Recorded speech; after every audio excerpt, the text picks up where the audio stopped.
चलो शुरू करते हैं। ये कहानी शुरू होती है कैम्बल फैमिली के कासल से। मेन गाय सोचता है, रुको जरा, क्या मैं अभी कार क्रैश में नहीं मरा था? मतलब कार एक्सीडेंट? क्या मैं टाइम ट्रेवल कर गया हूँ? ये डेकोरेशन देख के लगता है यूरोपियन स्टाइल का है, और मिरर में जो फेस है वो तो मेरा ही है, जब मैं 17 से 18 का था। लेकिन ये पॉसिबल नहीं, क्योंकि असल में मैं बहुत बड़ा हो चुका हूँ। वो फिर से देखता है, सरप्राइज। और हाँ, जब मैं यंग था अच्छा दिखता था, इससे पहले कि मैं ब्रोक ओवरवेट मेस बन जाऊं। जैसे ही वो सोच रहा है कि शायद ये कोई सपना है, जैसे लोग मिजरेबल लाइफ के बाद रीइंकार्नेट होते हैं, वो एक छोटा नाइफ उठाता है और कंफर्म करने के लिए खुद को कट करता है। खून निकल आता है। कहता है, छोटा सा कट है, लेकिन दर्द तो बहुत हो रहा है। और खून चाटते हुए बोलता है, ये तो बहुत ज्यादा रियल लग रहा है। अचानक उसकी मेमोरीज वापस आने लगती हैं, जिसमें वो रीइंकार्नेट हुआ है। उसका नाम है मून कैम्बल, एक गरीब आदमी जिसने अपने सारे टाइटल्स खो दिए, बेगर बन गया और फैमिली ने भी छोड़ दिया। उसके पिता ने तो वार्निंग दी थी, हमारी जमीन पर कदम रखा तो मार देंगे। शायद उसने कोई बहुत बड़ा गुनाह किया था। वो अपना चेहरा पकड़कर कहता है, सोचा था ये बस एक कोइंसिडेंस है, लेकिन नहीं, दुर्भाग्य से मैं आ गया हूँ उस मेंटली चैलेंज्ड लड़के के शरीर में। वो ब्लॉन्ड हेयर्ड विलेन, जो ना एलीट था ना ही कोई खास। ये बंदा इस स्टोरी को बहुत समय से पढ़ता था। इसका नाम था the protagonist, the strongest woman in history. और हाँ, टाइटल देख के ही समझ जाओ,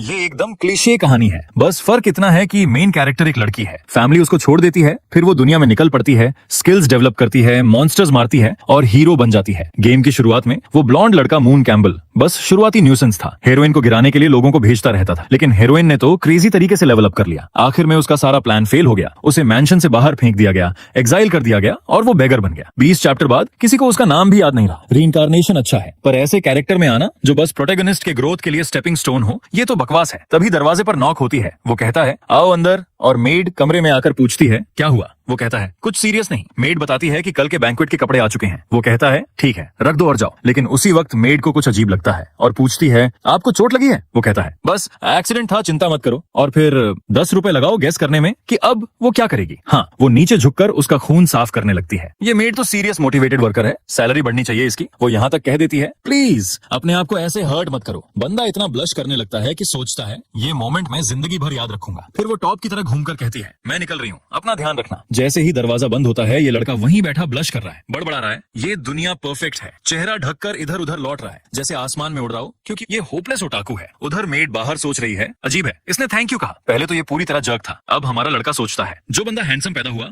नोबल फैमिली में पला, उसके पास क्यूट मेड थी, वो बेवकूफ कैसे हुआ कि प्रोटैगनिस्ट को प्रोवोक कर दिया? असल में उसे एक्साइल किया गया क्योंकि उसने तीसरी प्रिंसेस को ड्रग करने की कोशिश की थी। लेकिन अब जब मुझे पता है आगे क्या होगा, तो बस उस रास्ते से दूर रहना है। अपनी ये आरामदायक जिंदगी बचाने के लिए सबसे पहला काम जो करना है, वो है उस सेरेमोनी से सावधान रहना, जहाँ से सारा केओस शुरू होता है। और तभी उसको याद आता है, वो थिक थाइज वाली मेड तो बैंक्वेट का आउटफिट ऑलरेडी ले आई थी और बोली थी कि ये कल है। अब भाई बेड पर लॉटपोट हो रहा है। सिस्टम, गॉडेस, ग्रैंडपा मंक सबको बुला रहा है कि कोई तो उसको चीट या पावर अप दे दे। प्रॉब्लम ये है कि अगर बैंक्वेट कल है, तो मतलब वो ऑलरेडी प्रोटैगनिस्ट के साथ काफी गड़बड़ कर चुका है। अब बस ये उम्मीद है कि हेरोइन ओवरबोर्ड ना जाए, मतलब उसके चेहरे पर स्टॉर्म ना कर दे, और अगर कर भी दे तो ब्लैक टाइट्स पहनकर और आराम से। हाँ, टेस्ट तो भाई का बड़ा रिफाइंड है, लेकिन अब उसने मन बना लिया है, कल जैसे ही हेरोइन को देखेगा सीधा दौड़कर जाएगा, 3 बार घुटनों पर गिरेगा और माफी मांगेगा। तभी थक, किसी ने उसके सर पर मारा। वो गुस्से में चिल्लाता है, कौन था ये? और देखता है कि बेड पर एक छोटा सा बुक पड़ा है। तुरंत सोचता है, ओह चिट, आ गया। वो उठा लेता है और कहता है, आखिरकार भगवान ने मुझे छोड़ा नहीं, अब मैं हमेशा का लूजर नहीं रहूंगा। अब इन्फिनिट नॉलेज लेने और अपनी किस्मत बदलने का वक्त है। लेकिन जैसे ही बुक खोलता है,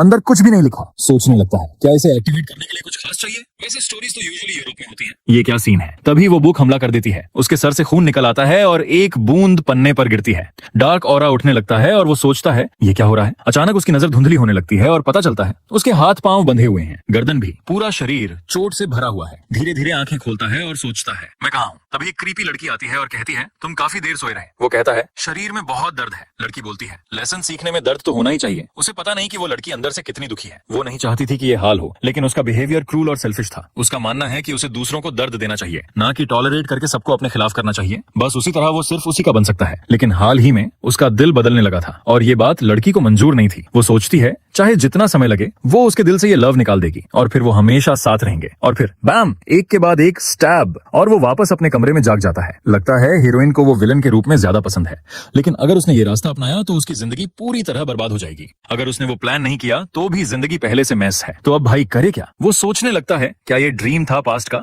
या फ्यूचर की एक झलक? आखिर वो पूरा विजन तभी शुरू हुआ था जब उसका खून उस बुक को छू गया था। शायद ये एक फ्यूचर वार्निंग थी जो गलत चॉइस से ट्रिगर हुई। वो फिर बुक को देखता है, उस पर लिखा है डू नॉट ऑल्टर फेट। तुरंत समझ जाता है अगर उसने कल वाला 3 बार घुटनों पर गिरने वाला फॉरगिवनेस प्लान किया होता तो वही आउटकम आता। और सोचो, उस विजन में उसे बांध कर टॉर्चर किया जा रहा था, तो अचानक फैमिली से निकाला जाना और बेगर बनना इतना बुरा भी नहीं लग रहा। अब वो जोश में आ गया है। कहता है मैं मॉडर्न इंटेलिजेंट आदमी हूँ, अपने नॉलेज से न सिर्फ अपनी किस्मत बल्कि पूरे देश का फ्यूचर बदल सकता हूँ। वैसे भी एरिस्टोक्रेट होना इतना खास नहीं, सब लोग इस छोटे से लैंड में फंसे हुए हैं। अब वो अपना डेस्टिनी खुद कंट्रोल करेगा, किसी और पर डिपेंड नहीं रहेगा। अगला सीन, भाई आराम से बैठा है, स्वादिष्ट मीट खा रहा है और सोच रहा है यार ये रॉयल लाइफ तो कमाल है, ये सब खोना तो बहुत बुरा होगा। उसके बगल में बैठी है नॉइस कैम्बेल, उसकी माँ, जो दिखने में तो सिर्फ 18 साल की लग रही है, और है डैन वुमन। वो कहती है आज तुम काफी खुश लग रहे हो। उसके फादर इन लॉ बोलते हैं शायद कल की सेरेमोनी को लेकर एक्साइटेड हो, ये तुम्हारी जिंदगी का सबसे इंपॉर्टेंट मोमेंट होगा। भाई बस हाँ में हाँ मिलाता है, शक ना हो इसलिए। तभी उसकी माँ बोलती है मैं तुम्हें उस बैंकेट में जाने नहीं दूंगी वरना सारी नोबल लड़कियां तुम पर गिर पड़ेंगी। लॉन जवाब देता है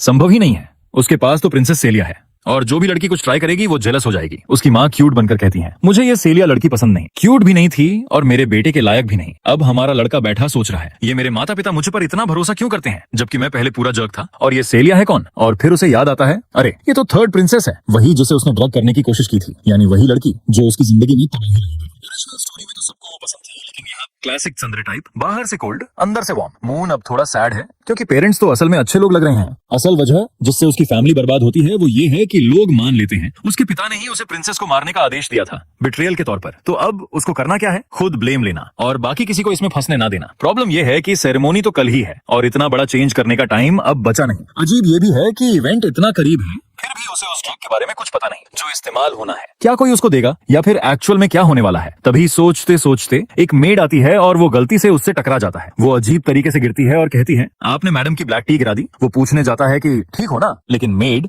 डर कर पीछे हट जाती है मानो अभी डांट पड़ेगी। जैसे ही वो देखती है कि टी उसके ऊपर भी गिर गई है वो तुरंत साफ करने लगती है, लेकिन अंदर से वो ऑलरेडी मान चुकी है कि उसकी नौकरी खत्म। कल से तो शायद सड़क पर डॉग फूड खा रही होगी। एमसी को एहसास होता है कि उसकी बैड रेपुटेशन वाकई पूरे महल में फैली हुई है। वो उसे कहता है टेंशन मत लो, मैं पनिश नहीं करूंगा। और फिर भाई स्मूथ निकला उसे हल्का सा हग करके कहता है रिलैक्स करो। तो पूरी कंफ्यूज्ड है, सोच रही है ये यंग मास्टर कर क्या रहा है। सच कहूं मैं भी यही सोच रहा हूँ, इन हाथों का क्या सीन है। तभी एन आती है और उसे बुलाती है। वो पूछता है इस ब्लॉन्ड का नाम क्या है? एन कहती है ये नोएल है। वो एन से कहता है इसका ध्यान रखना। एन बोलती है पर मुझे और नोएल को कल के लिए तैयारी करनी है, अभी टाइम वेस्ट नहीं कर सकते। वो बस कह देता है और लोग हायर कर लो मदद के लिए। मतलब सीरियसली इतना बड़ा मैंशन और स्टाफ की कमी। एन बस झुक कर कहती है ऑलराइट यंग मास्टर। हमारा स्मूथ टॉकर हमेशा की तरह अपना टाइम खरीद लेता है और आराम से चलता बनता है। पीछे नोएल बोलती है अजीब है, यंग मास्टर ने कभी किसी को हेल्प करने नहीं दी, हमेशा कहता था लोग गंदे हैं और अब खुद सजेस्ट कर रहा है। एन भी कहती है हाँ मुझे भी कुछ अजीब लग रहा है, शायद प्लान को जल्दी शुरू करना पड़े इससे पहले कि हालात बिगड़े। उधर लड़का अपने रूम में सारे बॉक्सेस सर्च कर रहा है। तीसरी प्रिंसेस को गिराने वाला जरूर कोई हाई लेवल और महंगा हेलुसिनेशन वाला पोशन होगा। तभी उसे एक ब्लैक मार्केट कार्ड मिलता है। साफ है इसी से उसने वो खरीदा होगा जो लड़की ने पी लिया। सीन शिफ्ट होता है चेंबर के कमर्शियल डिस्ट्रिक्ट में। रात हो चुकी है और प्रोटैगनिस्ट अपने साथियों से कहता है कि वो यहीं वेट करें, वो कुछ सामान लेने जा रहा है। वो भीड़ में से गुजरता है, कोशिश करता है कि कहानी में बताए गए राउट को याद रखे। आखिरकार वो एक दरवाजे पर पहुंचता है और कहता है सीवर रेट्स। वो क्रेडेंशियल दिखाता है और सामने वाला उसे गेस्ट की तरह अंदर बुला लेता है। ये है लियोपोल्ड ब्लैक मार्केट। यहाँ पोशंस, इंग्रेडिएंट्स, मैजिकल क्रीचर्स, यहाँ तक कि सिंथेटिक क्रीचर्स भी बिकते हैं। और हाँ क्लासिक सेटअप, स्लेव्स भी। प्रोटैगनिस्ट के एक एलाई को भी यहीं से खरीदा गया था, लेकिन फिलहाल ये सब सेकेंडरी है क्योंकि उसके सामने बड़े प्रॉब्लम्स हैं। वो एक रूम में जाता है जहाँ एक कैट मास्क पहने इंसान उसे ग्रीट करता है और पूछता है क्या चाहिए। उनके पास हर तरह के पोशंस हैं। प्रोटैगनिस्ट कहता है उसे ऐसा पोशन चाहिए जो कलरलेस हो, ओडरलेस हो, खास तौर पर मेजेस पर असर करे और उन्हें घंटों के लिए बेहोश कर दे। शायद वो इसे खरीदेगा, इस्तेमाल करेगा, लेकिन लड़की को नुकसान नहीं पहुंचाएगा। अब तो मैं भी कंफ्यूज हो गया हूँ। वो कहानी फॉलो करने की कोशिश कर रहा है लेकिन अब समझ नहीं आ रहा कि उसकी प्लानिंग क्या है। कैट मास्क वाला कहता है लगता है तुम काफी फन वाली रात प्लान कर रहे हो, अगर चाहो तो कुछ स्लेव्स रिकमेंड कर सकती हूँ। प्रोटैगनिस्ट कहता है मैं निकल रहा हूँ, लेकिन वो रोक देती है। रुको, देती हूँ। मून कहता है ये आदमी है या औरत बताना मुश्किल है, और सच में आर्टिस्ट ने कैरेक्टर ऐसा बनाया है कि गेस करना रिस्की है। वो इंसान पोशन लाते हुए आता है और प्रोटैगनिस्ट उसके बॉडी के बारे में सोचने लगता है। शायद ये कोई स्टनिंग औरत है जो पूरे अंडरवर्ल्ड को चला रही है। तभी दरवाजा खुलता है और कोई दूसरा अंदर आता है। ब्लैक टाइट्स देखकर ही अंदाजा लग जाता है क्या टाइम है। नया आदमी कहता है कि उसे एक ऐसा स्ट्रॉन्ग ड्रग चाहिए जो मेजर्स को टारगेट करे और कोई ट्रेस न छोड़े। सेलर थोड़ी कंफ्यूज हो जाती है। ये पोशन वो बहुत रेयरली बेचती है और अब अचानक सबको यही चाहिए। मून मून हैरान है, उसने सोचा नहीं था कि औरतें भी ऐसे टेस्ट रखती हैं। प्रोटैगनिस्ट को उस बेचारे के लिए बुरा लगता है जो इसका शिकार होने वाला है, लेकिन वो कुछ नहीं कर सकता। सेलर टेबल पर 2 वायल्स फेंकती है और कहती है यही वो है जो सब ढूंढ रहे हैं। लिक्विड ब्राइट कलर का है, लेकिन वाइन में मिक्स करते ही बिल्कुल अननोटिसेबल हो जाएगा। बस कुछ ड्रॉप्स ही काफी थे जो किसी एलिफेंट को 2-3 घंटे के लिए गिरा दे। मून ये देख के शौक में था कि ये कितना स्ट्रांग है। मास्क वाली गर्ल बोली, अगर यकीन नहीं है तो खुद ट्राई कर लो, बस 3 घंटे फ्लोर पर सोना पड़ेगा और फुल प्राइस भी देना पड़ेगा। प्रॉब्लम बस एक थी, प्राइस 1,30,000 अमीलियस। पास खड़ी दूसरी मास्क वुमन बोली, मेरे पास अमीलियस नहीं पर पेमेंट का दूसरा तरीका है। उसने एक लेटर दिखाया और सेलर बोली, इतनी वैल्यू वाली चीज को एक्सेप्ट करना मुश्किल है। वो लेटर पढ़ती है और पूछती है ये सच है? वो मिस्टीरियस फिगर बोली, तुम चाहो तो अपने स्किल से वेरीफाई कर लो, सच कहें तो ये एन ही होगी। और कौन? सेलर बोली, ठीक है पोशन तुम्हारा। मास्क्ड वुमन ने पोशन उठाया, थैंक्स बोला और निकलने लगी। मून बोला, इसका बिल मेरे कार्ड पर डाल दो। सेलर ने बोनस पोशन दिया और बोली, अगर दोनों को मिलाकर यूज करो तो एक्सपीरियंस और बेहतर होगा। मून ने थैंक्स बोला, बैग में रखा और पूछा, जो इन्फो उस औरत ने दी वो क्या थी? सेलर बोली, हम पुराने दोस्त हैं, पर अगर तुमको वो इन्फो फेयर प्राइस पर चाहिए तो 9 लाख अमीलियस लगेंगे। मून ने बस उसे देखा और कहा, नो थैंक्स। अंदर ही अंदर सोच रहा था, सीधा उसके मुंह पर 7 गुना प्राइस वाला स्कैम कर रही है। वो मॉडर्न वर्ल्ड से है, ट्रैप वो पहले ही पहचान लेता है। डोर बंद होते ही सेलर बोली, उम्मीद है फिर मिलेंगे। फिर उसने मास्क उतारा, हाँ वो औरत ही थी। अब उसे पता था कि मैंशन में क्या होने वाला है और सोच रही थी कि ये इन्फो किसको बेचे। बेस्ट ऑप्शन दोनों साइड्स को बेचना और पूरी कैओस मचा देना। क्या ये वो प्रोटैगनिस्ट है? लुक्स तो वैसे हैं। अगली रात कैम्बल पैलेस में क्लूलेस नोबल्स इधर उधर घूम रहे थे और बीच में हमारा एमसी खड़ा था। एक मस्टाश वाला जेंटलमैन अपनी तीसरी बेटी के साथ आया। बोला, अच्छा होगा अगर ये यंग मिस्टर कैम्बल से मिले। लड़की ने मून को देखा, कांपने लगी और फिर जल्दी से ड्रेस लहराते भाग गई, चिल्लाते हुए, मॉम बुला रही है। सच कहें तो ये रिएक्शन डर जैसा लग रहा था, एक्साइटमेंट जैसा नहीं। पापा माफी मांगते हैं, कहते हैं कि वो थोड़ी डरी हुई है और मून बस कह देता है कि कोई बात नहीं। तभी उसे लगता है कि वहाँ जितनी भी लड़कियां हैं कोई भी उसे देखकर खुश नहीं है। साफ है उसकी रेपुटेशन का असर पड़ा है। फिर भी उसके पापा लॉन उसके कंधे पर हाथ रखते हैं और बोलते हैं कि वो उसके बिहेवियर से इंप्रेस्ड है। कहते हैं कि वो सच में मैच्योर हो रहा है और आज की रात वो कैम्बल फैमिली का लड़का नहीं बल्कि मैन बनेगा। मून शुक्रिया कहता है और वादा करता है कि पूरी कोशिश करेगा। अचानक एंट्रेंस पर कोई आवाज लगाता है कि सब चुप हो जाए। लियोपोल्ड एम्पायर के थ्रोन के तीसरे वारिस आ रहे हैं, वो जिनके पास है बर्फ जैसी प्योर पावर, आइस गॉडेस, तीसरी प्रिंसेस सीलिया। लॉन बोलते हैं कि वो गेस्ट से मिलने जा रहे हैं और मून को कहते हैं कि सीलिया का ख्याल रखें। मून आगे बढ़कर प्रिंसेस को पुकारता है, काफी टाइम हो गया प्रिंसेस, और उसकी तारीफ करता है। उसके बालों में छोटे छोटे स्पार्कल्स हैं, बिल्कुल पैमॉन की तरह। सच कहें तो लड़की की प्रेजेंस ही अलग है। वो कॉम्प्लीमेंट के लिए शुक्रिया कहती है। मून मीठा और जेंटल बन रहा है और सीलिया को लगने लगता है कि कुछ तो गड़बड़ है। फिर वो कहता है कि शायद वो ट्रैवल से थक गई होगी और उसे थोड़ा रेस्ट करने का सजेशन देता है।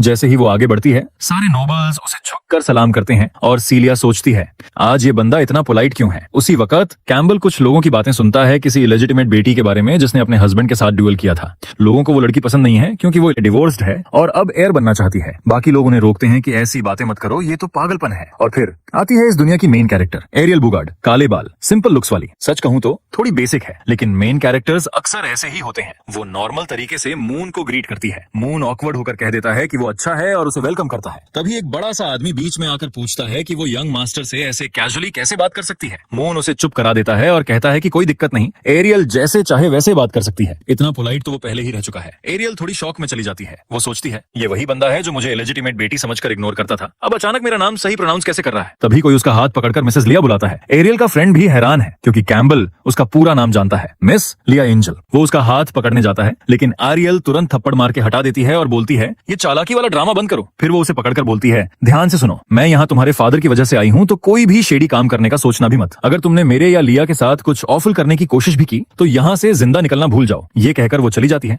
मैं तो पहले ही उसे पसंद करने लगा हूँ। वो बाहर से राइटियस हीरो बन रही है लेकिन अंदर से चाहती है कि वो ट्रबल करे। मून भी सोचता है कि जैसे उसने गेस किया था प्रोटैगनिस्ट से डील करना मुश्किल होने वाला है, लेकिन उसे परवाह नहीं। रात खत्म होते ही दोनों अपने अपने रास्ते चले जाएंगे और फिर कभी नहीं मिलेंगे। थोड़ी देर बाद वो स्टेज पर स्पीच देता है। टर्न्स आउट आज उसका बर्थडे है, 18 साल का हो गया। सब लोग क्लैप करते हैं और उसकी तारीफ करते हैं। वो लगभग फिर से इमोशनल होने वाला था, लेकिन अब असली काम का टाइम है। वो चारों तरफ देखता है और मिरर के पास पेमेंट लुक लाइक को चिल करते हुए देखता है। वो पास जाकर इंट्रोड्यूस करता है और माफी मांगते हुए बोलता है कि उम्मीद है वो रूड नहीं लग रहा। फिर डांस के लिए इनवाइट करता है। मन में लगता है क्या ये अब रॉयल्टी बन गया, और हाँ वो मान भी जाती है। वो गर्ल भी कमाल लग रही है, आउटफिट में प्रॉपर फियर पावर है, एक्सेसरीज तो जैसे बाहर फटने को तैयार हैं। उधर नोबल्स ऑकवर्ड खड़े हैं और प्रोटैगनिस्ट केक खा रहा है जबकि वो तीसरी प्रिंसेस के साथ डांस कर रहा है। वो उसकी स्टेप्स की तारीफ करती है। वो कहता है अब भी बिगिनर हूँ। फिर वो नोटिस करती है कि अब वो सच में नोबल जैसा बिहेव कर रहा है, लेकिन उसे अजीब लगता है कि उसने डांस के लिए कैसे इन्वाइट किया था। म्यूजिक बज रहा है, लोग रेडी हैं, कहानी प्रॉपर प्लॉट में घुस चुकी है, दोनों डांस कर रहे हैं, तारीफें हो रही हैं, और तभी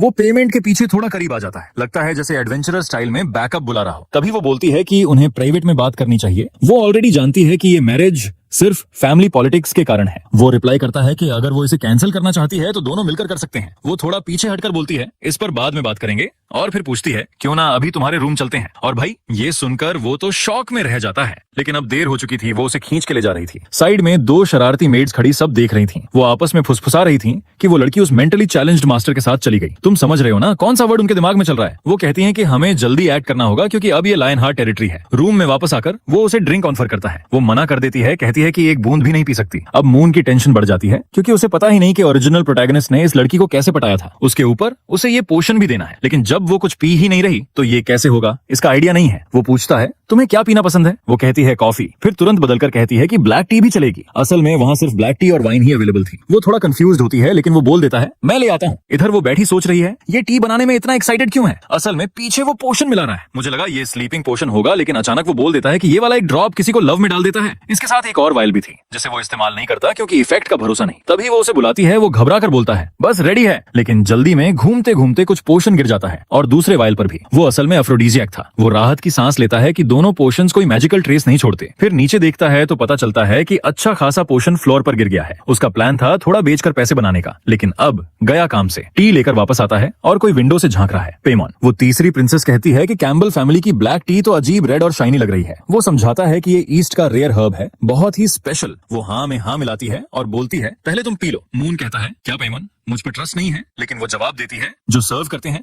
उन्हें पहले टेस्ट करना चाहिए। ये बेसिक नोबल एटिकेट है। वो जैसे ही सिप लेने वाला होता है वो कप छीन लेती है और बोलती है ये वाला तुम्हारा अच्छा लग रहा है, चेंज करते हैं। बस एक सिप लेते ही वो थोड़ी चक्कर आने लगती है। मुझे लगा एफ्रोडीजियक का असर होगा, लेकिन नहीं, वो लड़खड़ाने लगती है। मून सोच रहा था कि दोनों कप्स में दवा डालना स्मार्ट मूव था। ओरिजिनल स्टोरी के हिसाब से प्रोटैगनिस्ट किसी भी पल कमरे में घुसकर उसे मारने की कोशिश करने वाली थी। सस्पिशियस दिखने के लिए वो उसकी स्कर्ट थोड़ा नीचे करता है, आउटफिट के कुछ बटन्स खोल देता है, अपना शर्ट उतारता है और कहता है परफेक्ट लग रहा है। ऐसे हालात देखकर अंदर आने वाला कोई भी वही सोचेगा जो वो चाहता है। लगता है इस बार वो सच में कंडेम्ड होना चाहता है, लेकिन दिक्कत ये कि कुछ भी नहीं होता। समय बीतता है, आधा घंटा गुजर जाता है और कोई नहीं आता। अजीब है क्योंकि ओरिजिनल स्टोरी में तो वो तुरंत स्टॉर्म करके आती है। तो फिर क्या बदल गया? स्टोरी में प्रोटैगनिस्ट हॉल से गुजर रही होती है, कोई उससे टकराकर उसकी ड्रेस पर कुछ गिरा देता है और इसी वजह से वो यहाँ आ जाती है। तभी उसे याद आता है शायद टी गिराने वाली नोल थी, लेकिन पहले ही उसने एन को कहा था कि नोल को रेस्ट करने दो, और इसी से पूरा चेन ऑफ इवेंट्स बिगड़ गया। और तभी वो लड़की आंखें खोल देती है जब उसका मास्टर प्लान अभी चल ही रहा था। वो उठ खड़ी होती है। असल में एफ्रोडीजियक उसी कप में चला गया था जो उसने उसे छीन लिया था। अब वो खड़ा सोच रहा है कि अचानक कमरे में ठंड क्यों लग रही है। तभी एक हाथ उसका चेहरा पकड़ता है और फ्रीजिंग मैजिक का ब्लास्ट उसे जमीन पर गिरा देता है। वो पेटन से कहता है काम डाउन, मैं एक्सप्लेन कर सकता हूँ। लेकिन वो कहती है एक्सप्लेन करने की जरूरत नहीं। यहीं उसे एहसास होता है कि इस लड़की में कुछ गड़बड़ है। वो कहता है कि डॉक्टर बुलाने जा रहा हूँ, लेकिन देर हो चुकी है। उसकी रिस्ट्स पहले ही पिंड हो चुकी हैं। वो धीरे से कहती है कि उसकी बॉडी ठंडी लग रही है और उसकी गर्म। वो फिर से कहता है काम डाउन, लेकिन नहीं, वो सीधा उसे किस कर देती है। अब वो दुआ कर रहा है कि एरियल आकर उसे बचा ले, वरना ये छोटा सा एक्ट असली बन जाएगा। और वहीं एरियल हॉल में चल रही है, परेशान क्योंकि उसकी ड्रेस पर दाग लग गया है। तभी उसे कुछ अजीब आवाजें सुनाई देती हैं। एन आकर कहती है ये एरिया रिस्ट्रिक्टेड है। एरियल को अजीब लगता है, लेकिन एन जल्दी से कहती है मैं तुम्हारी ड्रेस साफ कर देती हूँ। वो स्पेल डालती है और आउटफिट स्पॉटलेस हो जाता है। एरियल इंप्रेस्ड हो जाती है कि यहाँ की मेड्स भी मैजिक जानती हैं। तभी एक मेड कैजुअली पचीची केक का जिक्र करती है जो पार्टी में सर्व होगा, और एरियल खुश होकर उसे थैंक करती है। एन हल्की मुस्कान देती है, लेकिन मुड़ते ही क्लासिक इविल लुक ले लेती है। बेशक एरियल इतनी बेवकूफ नहीं है, या शायद है। उसे हल्की सी स्मेल ऑफ ब्लड महसूस होती है, लेकिन फिर सोचती है ड्यूक्स मैंशन में हूँ,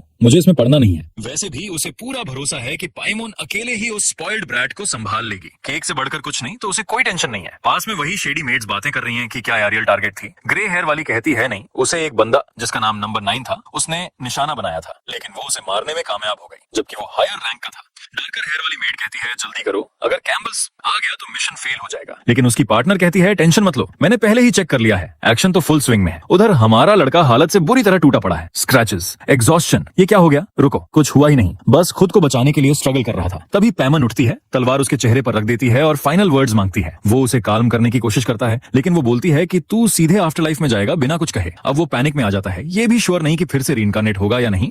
तो वो ब्लड्स आउट करता है कि उसकी इंटेंशंस प्योर लव से आई थी। वो इमोशन से ग्लो करता हुआ उम्मीद करता है कि गॉड्स उसे दूसरा चांस देंगे, लेकिन उसकी गर्दन लगभग कट ही जाती है। वो कोल्ड टोन में बोलती है तू सच में। में डिस्गस्टिंग है। वो माफी मांगता है और कहता है चिल करो, हमने तो ऑल द वे भी नहीं किया। लेकिन वो झट से बोलती है कि सिंसियर एक्शंस बोलने के लिए भी तू फिल्थी है। अगर तू सच में मेहनत करके उसे विन करने की कोशिश करता तो शायद वो मैरिज मान भी लेती, लेकिन तूने तो गंदा तरीका अपनाया, ड्रग्स और ट्रिकरी। वो कहता है उसका इंसल्ट करने का कोई इरादा नहीं था। वो उसे कट करती है और कहती है घुटनों पर बैठ। तभी अचानक दरवाजे के दूसरी तरफ कुछ उसका ध्यान खींचता है। वो उसकी गर्दन पकड़कर उसे मजबूर करती है कि बाहर सबको छोड़ने का आदेश दे। फिर उसे जमीन पर फेंक देती है और कहती है कपड़े पहन और जो भी दरवाजे पर है उससे निपट, वैसे भी तू मरने ही वाला है। अब बेचारा तीन बुरी ऑप्शंस में फंस गया, या तो सीलिया मार दे, या किंग फांसी दे दे, या फिर कोई अजनबी उसे किसी अजीब डंजन में फंसा दे। रुको, क्या वो प्रोटैगनिस्ट था? नहीं, वो तो कोई और लूनेटिक लग रहा था। उधर दूसरी लड़की आराम से अपनी टाइट्स पहन रही है और बोल रही है वो किसी भी वक्त मर जाएगा। मून दरवाजा खोलता है और चौंक जाता है। वो वही मेड है जो कहती है कि उन्होंने थोड़ा टाइम साथ बिताया था और वो खाना लाई है। वो कहता है रख दो और थैंक्स।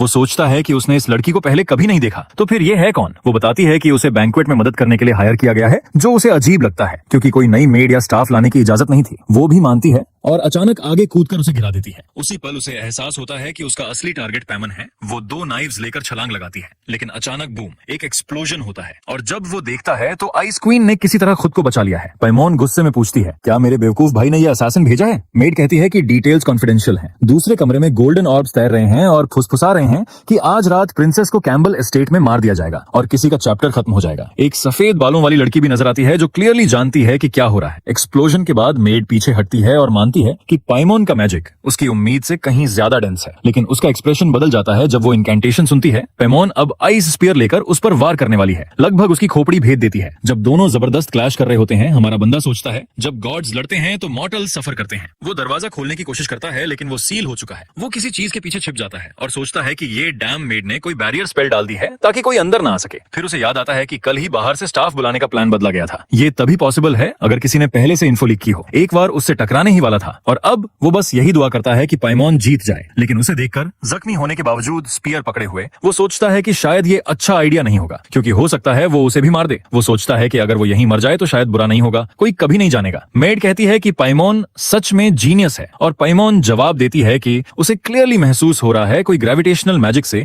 उसके फुटवर्क में दिक्कत डाल रहा है, मतलब कोई और भी शामिल है। वो मेड से मांग करती है कि नाम बता दे, नहीं तो दोनों यहीं मरेंगे। मेड बस मुस्कुराकर कहती है कि जैसे रूमर्स कहते थे पैमोन वाकई जीनियस है। पैमोन भड़क कर कहती है चुप रह और बोल कौन है इसके पीछे। लेकिन मेड कहती है कि वो यहाँ किसी को मारने नहीं बल्कि बस टाइम खरीदने आई है। अचानक पूरा कमरा हिलने लगता है और ग्रे हेयर्ड मेड कहती है कि चेंबर अब पूरी तरह सील हो चुका है। एक मेड अपनी जेब से वायल निकालती है और कहती है मैं 100 बच्चों की जान कुर्बान करती हूँ Lord of the melted world के लिए। पैमोन तुरंत समझ जाती है कि ये किसी डार्क गॉड की पावर है, लेकिन मेड बस मुस्कुराती है और कहती है आ जाओ इस दुनिया को दबा दो। अचानक लाल एनर्जी पूरे कमरे में फैल जाती है। पैमोन को दीवार से पटक देती है। वो जानती है अगर अभी वो चूहे यानी बाकी लोग आ गए तो उसके पास कोई चांस नहीं। मेड कंफर्म करती है हाँ वो लोग रैट्स हैं, बट असली टारगेट तो आज रात प्रिंसेस ही है। वो दोबारा वार करती है लेकिन पैमोन हीरो का डैगर पकड़कर उसका अटैक ब्लॉक कर लेती है। मेड शॉक हो जाती है। ये लड़की तो पूरी लहूलुहान, कपड़े फटे हुए, हड्डियां टूटने की हालत में है, फिर भी वाइटल पॉइंट्स बचा लिए। लेकिन प्रॉब्लम यह है कि अब उसके पास ब्लड मैजिक बचा ही नहीं। एक जोरदार किक उसके रिब्स पर लगती है और वो जमीन पर गिर जाती है, लेकिन पैमोन अलग ही बनी है, उठ खड़ी होती है। असैसिन कहती है चल पेनलेस मौत दूंगी और आखिरी वार के लिए कूद पड़ती है। खून उड़ता है लेकिन गेस व्हाट, हमारा बॉय सामने आकर वार खा लेता है। न ब्लॉक न बचाव, बस सीधा टैंक कर लिया। प्योर करेज। तभी याद आता है जब हीरो टेबल पर फंसा था, शायद ये सब एन का ही गेम था। अब साफ है और सोचो वो तो स्टोरी के कवर पर भी है। पैमोन पूछती है क्यों। हीरो खून थूकते हुए जमीन पर पड़ा है और उसे याद आता है जब दूसरी मेड ने कहा था तुम चाहो तो निकल सकते हो। जा सकता था लेकिन रुका। और अब एन से पूछता है तुम कर क्या रही हो। एन बस कहती है तुम्हारा काम है रास्ते से हटना, लेकिन पैमोन आगे बढ़ती है और उसकी गर्दन गहरी काट देती है। लड़की घुटनों पर गिरती है और आइस प्रिंसेस ठंडे अंदाज में बोलती है खेल खत्म, अब हमारा बॉय जमीन पर पड़ा है मौत के करीब। पैमोन उसके पास बैठती है और समझती है अगर वो उसे बचाने कूदा तो मतलब ये असैसिन्स उसके ही नहीं थे। सबसे शॉकिंग बात ये कि उसने बिना सोचे समझे उसे बचाया। अगर वो मर भी जाती तो कोई नहीं जानता वो क्या कर गया। हीरो कहता है अब कुछ फर्क नहीं पड़ता, जैसे तुमने कहा मैंने भी एक असली मर्द की तरह चुना। ये लाइन तो दिल तोड़ देती है, लेकिन याद रखो ये पैमन है। वो ठंडे अंदाज में कहती है तेरे पल्स से लग रहा है तू मुश्किल से 3 और बातें कह पाएगा, सोच समझ के बोल, मैं तेरी फाइनल मैसेज ड्यूक तक पहुंचा दूंगी। मून हाथ बढ़ाकर उसका चेहरा छूता है और सच में कहता है आई एम सॉरी। आखिर में उसे उसके लिए सच में फीलिंग्स थी। फिर उसका हाथ धड़ाम से जमीन पर गिर जाता है, सीधा लेजेंड स्टाइल में गया था। हमें पता है कि वो सच में नहीं मरेगा, लेकिन अगर मरता तो सीन सच में एपिक होता। लेकिन पैमोन मानने वाली कहां थी। वो गुस्से से बोलती है इस कमीने को ऐसे सॉरी बोलकर मरने का हक नहीं है। उसने उसका नाम लेकर चिल्लाया तेरी ये कर्स्ड अपॉलॉजी मैं कभी एक्सेप्ट नहीं करने वाली। वो बोली तू जिंदा रहेगा और अपनी हर गलती की कीमत देगा। इधर मून एक अजीब से वॉइड में तैर रहा है, डिजी फील कर रहा है, बॉडी पूरी गर्म, उसने कोशिश की थी बेटर चॉइसेस करने की, लेकिन मौत तो अनअवॉइडेबल थी। कम से कम ये गेम की बोरिंग स्टोरी लाइन फॉलो करने से तो बेटर था। कम से कम एंड तो उसने खुद डिसाइड किया। लेकिन तभी ब्लैक एनर्जी उसके पास प्रकट होती है और एक पैनल खुलता है जिसमें दिखता है उसके sins, arrogance, envy, greed, shamelessness, laziness वगैरह, मतलब pure 7 deadly sins vibes. Stats कुछ ऐसे थे: ग्लटनी 90%, एनवी 99%, एरोगेंस 50%। फिर किताब के पेजेस अपने आप पलटे और आवाज आई, फिर से आजमाएं अब। मून छिड़कर पूछता है, ये डैम बुक पहले क्यों नहीं आई जब मैं मर रहा था? और तभी किताब से अजीब सी आवाजें आती है और सीन अचानक सीवर में शिफ्ट हो जाता है। अंडरग्राउंड में राख उड़ रही थी और कोई बड़बड़ा रहा था। कैम्बल असली टारगेट नहीं था। तभी एक हैवी वॉइस गूंजती है, तूने मेरे बेटे के साथ क्या किया? और हाँ, वो था उसका बाप, प्योर लायन हार्ट ऑरा चमकाते हुए। असैसिन कांपने लगी और डैड कामली बोला, मैंने तो किसी गेस्ट को इनवाइट नहीं किया था। तू मेरे घर में क्या कर रही थी? फिर डिमांड किया, अभी बता तूने मेरे बेटे के साथ क्या किया? नॉर्मली वो बंदा काफी जेंटल था, लेकिन इस वक्त प्योर बीस्ट मोड में। मून सोच रहा होगा कि अच्छा हुआ डेथ से पहले उसने थोड़ा ऑरा ग्राइंड कर लिया था, बिल्कुल संग जिन्हो स्टाइल। लेकिन शायद नहीं, क्योंकि सीन वापस बेडरूम में शिफ्ट हो गया। एन वही बैठी थी, वही एन जो अब डेंजरस निकली। मून धीरे धीरे आंखें खोलता है और एन सॉफ्टली पूछती है, यंग मास्टर अब बेटर फील कर रहे हो? वो पूछती है, डॉक्टर बुलाऊं? मून उठने की कोशिश करता है और कहता है कि उसे बाथरूम जाना है, लेकिन चेस्ट में शार्प पेन आता है और वो सीधा सॉफ्ट शीट्स पर गिर जाता है। वो माफी मांगता है और कहता है कि उसकी टांगे अजीब सी वीक लग रही हैं। अब उसे बहुत केयरफुल रहना होगा। वो उसके साथ जरा भी सॉफ्ट नहीं हो सकता। वो लड़की बिल्कुल भी ट्रस्ट करने लायक नहीं है। वो कहती है कि उसकी फियांसे ने खुद उसे बोला था उसका ख्याल रखने को, इसलिए वो अब पास ही रहेगी। फिर अचानक बोलती है कि वो उसकी मदद करेगी नहाने में और उसके कपड़ों की तरफ हाथ बढ़ा देती है। वो जल्दी से रोकता है और कहता है कि अभी तो वो थोड़ा बेटर फील कर रहा है। वो कहती है, ठीक है, इंडिपेंडेंट रह लो, लेकिन फिर भी उसे उठाकर बाथरूम ले जाती है। वो गुस्से में बोलता है, बाहर निकलो, मुझे कुछ काम करना है। और थोड़ी देर बाद सीन फिर से रूम में आ जाता है। वो उसे बताती है कि वो पूरे 3 दिन तक सोया रहा था और प्रिंसेस पैमोन ने खुद कहा था कि उसका ख्याल रखा जाए। वो मुश्किल से जिंदा बचा, बहुत खून बह गया और ऑक्सीजन भी लंबे समय तक नहीं मिली। लकी था कि पैमोन ने कुछ मैजिक यूज करके उसकी जान बचा ली। ये सुनकर उसे समझ आता है कि शायद पोषण वाले इंसिडेंट के बारे में उसने कुछ नहीं बताया। लेकिन तभी एन कहती है कि प्रिंसेस ने एक और इंपॉर्टेंट बात बताई थी। वो असल में बताती है कि पूरा असैसिनेशन प्लॉट पकड़ लिया गया है। उसके पिता ने एक अटैकर को पकड़कर टॉर्चर किया और सच्चाई निकलवाई। अब प्रॉब्लम यह है कि उन्हें किंग से माफी मांगनी पड़ेगी, क्योंकि उनकी बेटी उनके एस्टेट में डेंजर में पड़ गई थी। लेकिन सबसे अजीब बात यह है कि उसे कोई पनिशमेंट नहीं मिली। लगता है प्रिंसेस पैमोन ने किंग से कुछ ऐसा कहा जिससे वो माफ हो गया। एमसी सोचता है कि मैंने अभी 15 बड़े डायलॉग बबल्स को सार्थक कर दिया। कभी कभी ये कहानी बहुत खिंच जाती है। वो थक कर फिर से बेड पर गिर जाता है और फाइनली रिलीव्ड फील करता है कि हालात इतने बुरे नहीं रहे। लेकिन तभी एन उसके पास झुककर पूछती है कि वो इतना टेंस क्यों दिख रहा है? क्या हुआ? क्या प्रिंसेस के साथ उस रूम में कुछ हुआ था? उसे याद आता है जब प्रिंसेस ने कहा था कि उसे कुछ वार्म चाहिए। वो जल्दी से डिनाई करता है और बोलता है, अरे मैं इतनी बोल्ड हरकत कैसे कर सकता हूँ? मुझे तो काट कर टुकड़े टुकड़े कर देती। एन हंसती है और कहती है, चलो अब ये मेडिसिन पी लो जब तक वार्म है। जैसे ही वो सिप लेता है, गला रुक जाता है। टेस्ट बहुत खराब था। वो पूछता है, ये गंदा सा चीज क्या है? वो बताती है कि ये टॉनिक है जिससे उसका शरीर रिकवर करे और ब्लड सप्लाई फिर से बने। फिर सीन 3 मेड्स की तरफ कट करता है जो दरवाजे के बाहर खड़ी गॉसिप कर रही हैं कि जब भी वो कुछ सवर खाता है तो सबको मारता है। लेकिन आज तो उसका बिहेवियर बिल्कुल अजीब है। वो सोचती हैं कि क्या इसे मैडम को रिपोर्ट करना चाहिए, लेकिन एमसी उन्हें रोक देता है और कहता है, चुप रहो, कुछ मत बोलो, ये तो बस नॉर्मल मेडिसिन थी। फिर वो पूरा पी जाता है एक ही बार में। मेड दरवाजा बंद कर देती है, थोड़ी डर सी जाती है और वो वहीं बैठा हुआ कंफ्यूज लग रहा होता है। तभी अचानक उसे उल्टी हो जाती है। लग ही नहीं रहा था उल्टी है, ऐसा लग रहा था जैसे उसने सीधा क्रूड ऑयल निकाल दिया हो। और सबसे बुरी बात, उसे ये घिनौनी दवा 2 बार और पीनी पड़ेगी अगर पूरी तरह रिकवर होना है। एन आराम से बोलती है कि अगर चाहे तो वो उसे पैनकेक्स और थोड़ा टी बना सकती है। वो उसे केक का एक स्लाइस देती है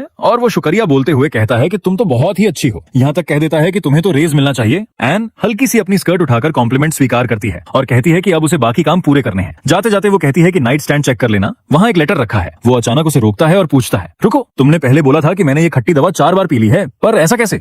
मुंह में जाते ही तो मैं उल्टी कर देता हूँ। एन बिल्कुल काम होकर जवाब देती है। वो अपने मुंह में शुगर रखती थी और फिर उसे पास कर देती थी। वो आधा सेकंड रिलैक्स होता है, फिर अचानक उसके दिमाग में पूरा सीन क्लिक करता है और अब वो तकिए में मुंह छुपाकर चीख रहा होता है। लेकिन सच कहें तो बिस्तर पर लेटे लेटे सोच रहा होता है कि अगर ऐसी चीज वाकई इस बिग सिस के साथ हुई तो शायद जिंदगी इतनी बुरी भी नहीं है। लेकिन तभी याद आता है उसने पैमोन को भी किस किया था। वो लेटर उठाता है और उसमें लिखा होता है कि एन अब उसे आधा मर्द मानती है। वो चैन की सांस लेता है, कम से कम क्राइम वाला मामला तो बच गया। थोड़ी देर बाद उसकी मॉम रोते रोते कहती है कि शुक्र है वो जिंदा है, वरना हालात बहुत खतरनाक हो गए थे। वो बात टाल देता है, कुछ भी नहीं था। पर मॉम कहती है, जाओ आईने में देखो, उसके सीने में बड़ा क्रेटर पड़ा हुआ था। वो कंधे उचकाता है, बस छोटी सी स्क्रैच है, जब तक जिंदा हूँ सब ठीक है। डैड भी अग्री करते हैं, ऐसा स्कार तो मेडल जैसा होता है। कहते हैं तुम्हारी वजह से प्रिंसेस बच गई, वरना बड़ा डिजास्टर हो जाता। अब सोचने पर लगता है कि इस दुनिया में कोई मेड नॉर्मल ही नहीं है। यहाँ तक कि जो उसके पास खड़ी है वो भी किसी विशाल वॉरियर जैसी लग रही है। मून कहता है कि वो सब डिटेल जानना चाहता है। उसके डैड बताते हैं कि तीनों असैसिन्स पकड़े गए, काफी मेहनत करनी पड़ी, पर आखिरकार उनसे सच निकलवा लिया।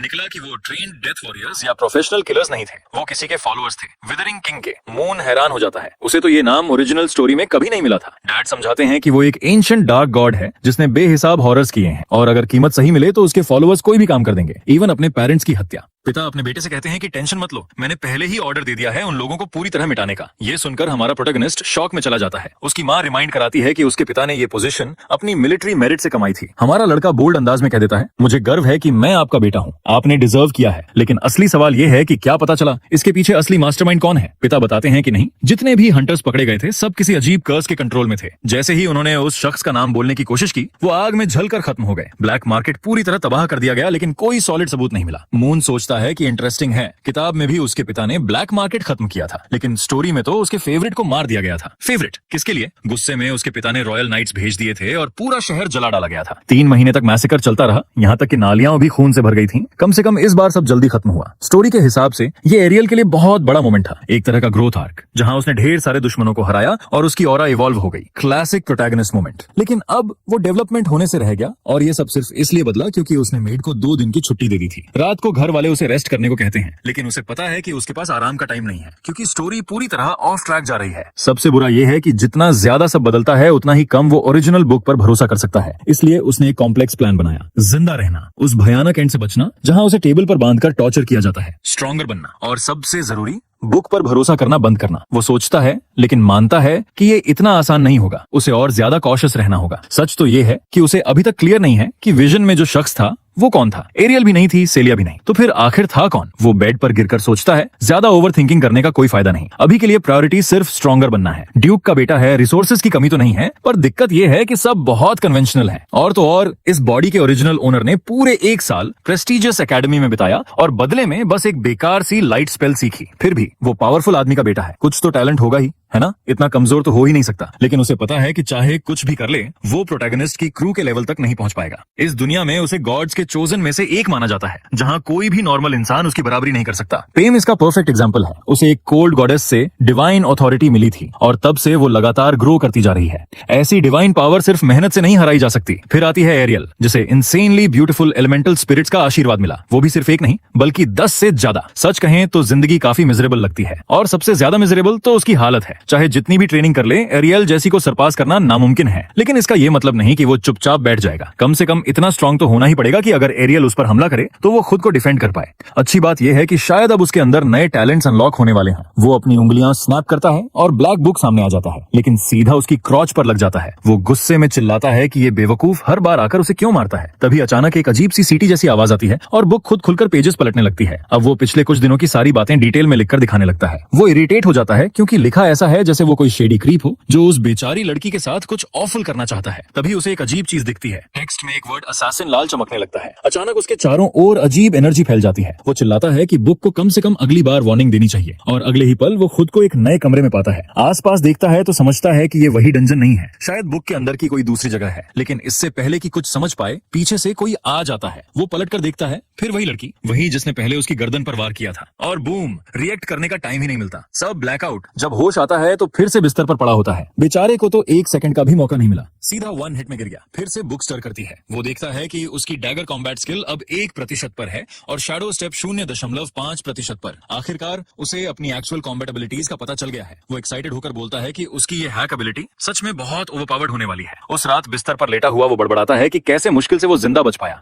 वो अंदर सिर्फ 3 सेकंड ही टिक पाया। फिर उसने चेक किया कि उसकी प्रोफिशिएंसी बढ़ी या नहीं, और हाँ, दोनों में 1% बढ़ गई थी। अब उसे समझ आ गया कि उसकी स्किल्स वाकई में ब्रोकन है। कोई भी एबिलिटी शायद दुश्मनों से जिन्हें वो हराता है बुक में रिकॉर्ड हो जाती है और वो उसे सीख सकता है, या फिर शायद सिर्फ वो स्किल्स जो वो देखे। उसे पक्का नहीं पता। अगर ये सिर्फ देखने पर डिपेंड करता तो उसे उस लड़की से आइस एबिलिटी मिल जानी चाहिए थी, लेकिन शायद नहीं, क्योंकि वो तो गॉडेस से आई थी। जो उसे साफ पता है वो ये उसके दिमाग में अभी एक जबरदस्त स्किल घूम रही है और ये बहुत स्ट्रांग है। वो एक्साइटेड होकर बड़बड़ाता है कि बस थोड़े टाइम की बात है, वो पावर और वो डैगर एबिलिटीज उसकी होंगी। उसे अभी ये नहीं पता कि प्रोफिशिएंसी जल्दी कैसे बढ़ाई जाए, लेकिन वो पता लगाने वाला है। तभी बुक उसके मुंह पर जोर से लगती है और फिर धड़ाम, उसके सिर पर लात पड़ती है, सीने पर कट लगते हैं और पूरा शरीर चिथड़े चिथड़े हो जाता है। बाहर एन दरवाजा नॉक करती है और उसे पुकारती है। अंदर आकर वो उसे कंबल के नीचे देखती है और थोड़ी कंफ्यूज हो जाती है।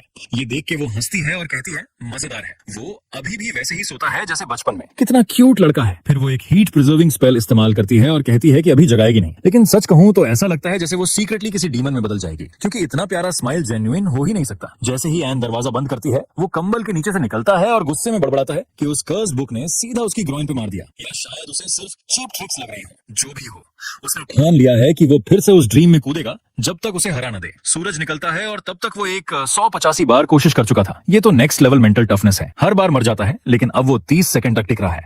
थकावट का बड़ा सा वेव उस पर गिरता है, उसका टी गिर जाता है और वो फ्लोर पर गिर के पूरा ड्रेन्ड हो जाता है। लेकिन आखिरकार उसने स्ट्रांग बनने का रास्ता ढूंढ लिया। बस एक प्रॉब्लम, उस इल्यूजन में मरने का दर्द बिल्कुल असली लगता है। उसे लगा था कि सिस्टम से एडवांटेज ले पाएगा, मरते ही दोबारा एंटर कर लेगा और डर को इग्नोर कर देगा। लेकिन नहीं, ये मुमकिन नहीं था। पूरी रात की मेहनत के बाद अब नतीजे देखने का टाइम आ गया। उसकी डैगर टेक्निक लेवल 2 पर पहुंच गई थी और शैडो स्टेप 11% तक। अभी भी असैसिन लेवल से काफी दूर था, लेकिन ये जान लेना कि वो इवॉल्व कर सकता है, ये बहुत बड़ी बात थी। वो एक्साइटेड था इसे टेस्ट करने के लिए। वो शैडो स्टेप एक्टिवेट करके कमरे में तेजी से डैश करता है। उसकी स्पीड इतनी क्रेजी है कि पीछे स्मोक ट्रेल्स छूट रहे हैं, लेकिन अचानक उसके पांव में तेज जलन होती है। अब वो सोचता है वो असैसिन गर्ल जिसने पैमोन पर हमला किया था, उसने ये मूव बिना दर्द महसूस किए कैसे किया। फिर उसे समझ आता है, ऑब्वियस है, ये टेक्निक्स उसके जैसे टियर एक फाइटर के लिए बहुत एडवांस्ड हैं।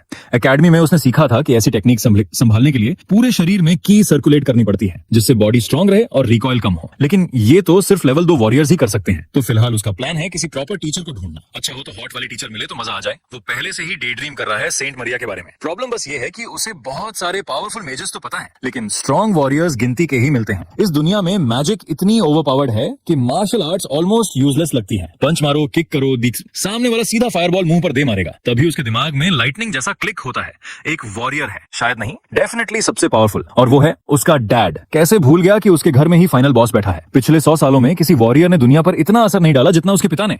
15 की उम्र में रॉयल गार्ड, 20 में रिबल फोर्सेस को क्रश कर दिया, 27 पर एम्पायर का मार्शल और 32 की उम्र में मिला टाइटल लायन हार्ट किंग। कभी कोई लड़ाई नहीं हारा, सच में लेजेंड है। अब उसे लगता है कि मून डिजर्व करता था वो ट्रेजिक एंडिंग। उसके पास सब कुछ था, परफेक्ट लाइफ और ऐसा पिता जो उसे सब सिखा सकता था, पर उसने सब वेस्ट कर दिया। अब वो ठान लेता है कि वो अपने डैड से पर्सनल ट्रेनिंग लेगा। नॉर्मली लगता कि डैड मना कर देगा, लेकिन ऐसा नहीं होता। उसी वक्त एन नॉक करती है और बताती है कि एक मास्टर उससे मिलने आया है। वो बाहर निकलता है और कहता है परफेक्ट टाइमिंग। वो तो वैसे भी यही मांगने वाला था। बाहर जाते ही उसे 2 और मेड्स मिलती हैं। उनमें से एक ग्लासेस पहने हुए है, शायद पहली बार स्टोरी में कोई स्लिम लड़की दिखी है। मून नोटिस करता है कि अब सब एन को हेडमेड कह रहे हैं। वो कॉम्प्लीमेंट देता है, लगता है प्रमोशन मिल गई। एन एक्सप्लेन करती है कि पिछली हेडमेड ने उसके जागने के बाद रिजाइन कर दिया था, इसलिए उसने वो पोजीशन ले ली। मून सोचता है शायद उसकी वजह से उसे निकाला गया होगा। थोड़ी कंफ्यूजन होती है, लेकिन एन उसे समझाती है कि चिंता मत करो, भले ही अब वो हेडमेड नहीं है, लेकिन अब भी इस हाउस होल्ड का हिस्सा है। और तभी उसकी माँ उसे बड़ा अजीब सा हक देती है। वो उसे पकड़कर कहती है कि वो उसे 1000 बार मम्मी बुलाए। फिर वो उसका सिर अपने पेट पर दबाती है और कहती है सुनो। पता चलता है कि हाँ, वो प्रेग्नेंट है, यानी मून का एक छोटा भाई या बहन आने वाला है। तभी पिता अंदर आते हैं और उसे आराम करने को कहते हैं। लड़का अभी अभी बिस्तर से उठा है रिकवरी के बाद, तो ज्यादा एक्साइट मत हो। थोड़ी देर बाद मून को पता चलता है कि उसके पिता फिर से फ्रंट लाइंस पर जा रहे हैं। और हाँ, क्या हम उस मेड की बात कर सकते हैं जो उसके पिता के पास खड़ी है? वो काफी मैसिव है। साफ है कि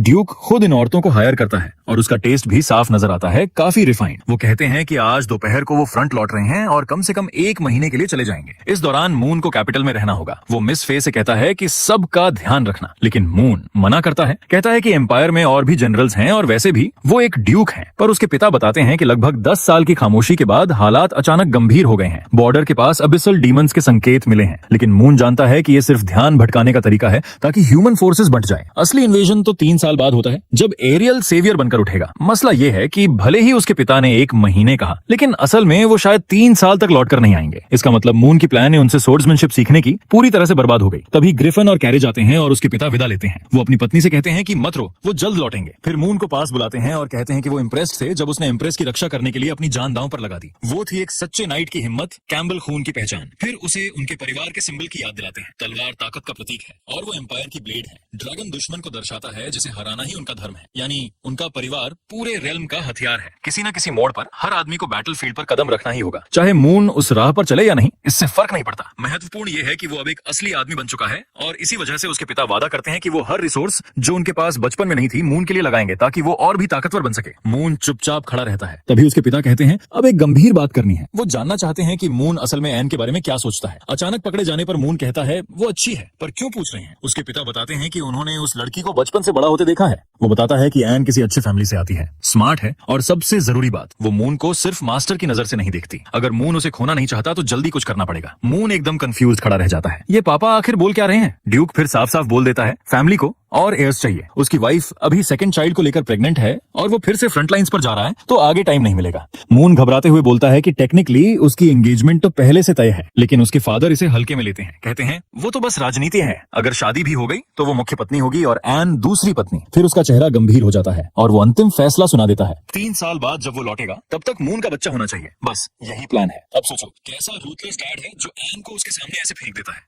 जैसे ही फादर बाहर जाता है एन अंदर आती है और कहती है उसने अपना नाम सुना। पूछती है कि उसे उससे कुछ चाहिए क्या। सच बताऊं मुझे लगा मून बात टाल देगा, लेकिन नहीं, वो सीधे बोल देता है कि अभी उसके डैड ने यही कहा है। मून मजाक की तरह कहता है सीरियस मत लेना, तुम्हारा काम मेड का है, फ्यूचर में तुम अपने रास्ते मैं अपने रास्ते। फिर अचानक बोल देता है कि तुम परफेक्ट वुमन हो, मुझे यकीन है तुम्हें फ्यूचर में कोई अमेजिंग इंसान मिलेगा और जब भी मिले मुझे बताना, मैं तुम्हें जाने की इजाजत दूंगा। इतना कहकर वो उसके कंधे पर हाथ रखकर कहता है ब्रेव बनो और अपनी खुशी खुद ढूंढो। फिर एकदम कॉन्फिडेंट होकर वॉकआउट कर जाता है। सोचता है कि उसने मास्टर स्ट्रोक मार दिया, लेकिन असलियत एन के अंदर गुस्से की आग जल रही है। वो लिटरली कांप रही है और धीरे से कहती है ये सच में बदल गया है, अब और इंतजार नहीं कर सकती, आज रात ही सही। अब आते हैं आज रात पर। मून लेटा सोच रहा है, कुछ भी प्लान के हिसाब से नहीं हो रहा। उसे लगा था कि फादर उसकी मदद करेगा ताकतवर बनने में, पर अब तो वो चला गया। अब उसे सब कुछ अकेले करना होगा। फिलहाल वो एकेडमी से दूरी बना रहा है क्योंकि आधे लोग वहाँ ऑलरेडी उस ऑल पावरफुल प्रोटैगनिस्ट के दोस्त थे और ये उसकी सिचुएशन और भी खराब कर देगा। उसे पहले बेसिक्स मास्टर करने होंगे, उसके बाद ही वो दुनिया में कदम रख पाएगा। वो एक और किताब बंद करता है और वो काली किताब उठाता है। खोलते ही पता चलता है कि इसमें बाकी सारी किताबों की नॉलेज पहले से लिखी हुई है। बस कवर देखो, थोड़े पेजेस पलटो और पूरी किताब समझ आ जाती है। लेवल अप करने के लिए परफेक्ट आइटम है ये। लेकिन तभी एन कमरे में आ जाती है, इनोसेंट सी एक्टिंग करती हुई। वो कुछ पढ़ रही है पर मून उसे इग्नोर कर देता है और पूछता है कि खाना लाई है क्या। वो कहती है हाँ। मून बोलता है थोड़ा हल्का लेकर आया करो, लेकिन एन कहती है ये तो उसकी ड्यूटी है। फिर निकालती है विंटेज वाइन जो साल में सिर्फ 100 बॉटल्स बनती हैं और कीमत है 2 लाख कॉइन्स। मून बोलता है मूड नहीं है, वो अभी पढ़ाई कर रहा है, डिस्ट्रैक्शन नहीं चाहिए। लेकिन एन की ग्रिप में बॉटल